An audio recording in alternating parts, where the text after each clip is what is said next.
वर्षा पर्यटनासाठी प्रसिद्ध असा सावडाव धबधबा सध्या प्रवाहित झालाय।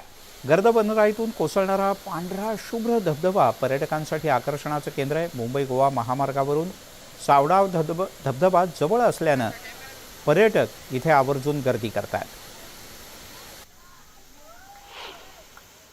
पर्यटन जिल्हा असणाऱ्या सिंधुदुर्ग जिल्ह्यात दरवर्षी पर्यटनाचे वेगवेगळे सोर्स जे आहेत ते निसर्गाने उपलब्ध करून दिलेत असंच चित्र जे आहे ते पाहायला मिळत आहे। जर आपण पाहिलं तरी उन्हाळ्यामध्ये अगदी समुद्र किनारे बंद झाले असले तरी आता पावसाळा सुरू झाला आणि पावसाळ्यामध्ये जे धबधबे आहेत ते धबधबे प्रवाहित झालेले पाहायला मिळतात आणि या धबधब्यांचा आनंद लुटण्यासाठी पर्यटक हे दरवर्षी कोकणात म्हणजे तळ कोकणात दाखल होतात। अगदी रत्नागिरी असेल, सिंधुदुर्ग असेल, त्याचप्रमाणे रायगड असेल, त्याचप्रमाणे पश्चिम महाराष्ट्रातील जे पर्यटक आहेत हे पर्यटन हंगामाच्या निमित्ताने या ठिकाणी कोकणात दाखल झालेले आपल्याला पाहायला मिळतात।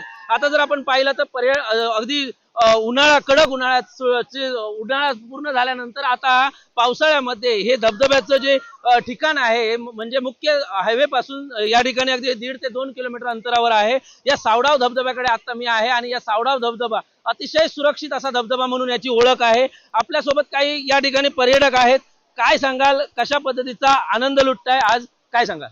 आम्ही मालवण मधून आलोय स्पेशल या धबधब्याकडे। लोक मालवणात पर्यटनासाठी जातात, पण आम्ही मालवण मधून इथे सावडाव मध्ये आलोय। पावसाळा सुरू झाल्यावर धबधबे प्रवाहित होतातच, लोकांचं लक्ष हे आकर्षित होतच त्या धबधब्याकडे। काय सांगाल, कशा पद्धतीचा आनंद लुटताय आणि काय? खूपच छान, खरोखरच सुट्टी एन्जॉय केल्यासारखी वाटते।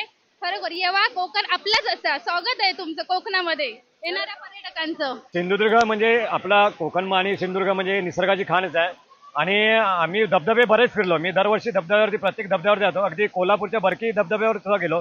पण जे इथे आल्यानंतर इथे जो आनंद मिळतो हा असा आनंद कुठेच मिळत नाही आणि अतिशय निसर्गाच्या कुशीत असलेला हा धबधबा खरोखरच इथे आनंद, एक प्रकार वेगळाच आनंद इथे आल्यानंतर मिळतो। व्हिडिओ जर्नलिस्ट अनिकेत ओलमचा विशाल रेवडेकर, न्यूज 18 लोकमत, सिंधुदुर्ग।